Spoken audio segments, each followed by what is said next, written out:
మీరు శివాలయానికి వెడితే నందీశ్వరుడు ఉంటాడు. నందీశ్వరుడు యొక్క శృంగములలోంచి శివదర్శనం చెయ్యాలి. అసలు నందీశ్వరుడి దగ్గరికి వెళ్ళి ప్రార్థన చెయ్యకుండా శివలింగం వంక దర్శనం చెయ్యకూడదు. నంది దగ్గరికి వెళ్ళి మొట్టమొదట ప్రార్థన చెయ్యాలి.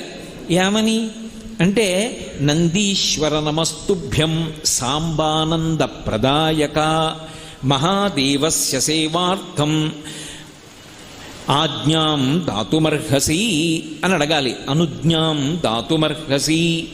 నందీశ్వర నమస్తుభ్యం. నమస్తుభ్యం అంటే రెండు చేతులు కైమోడ్చి ఇలా శిరసు ఉంచి నమస్కరించాలి. నమస్కరించి, ఓ నందీశ్వర నీకు నమస్కరిస్తున్నాను.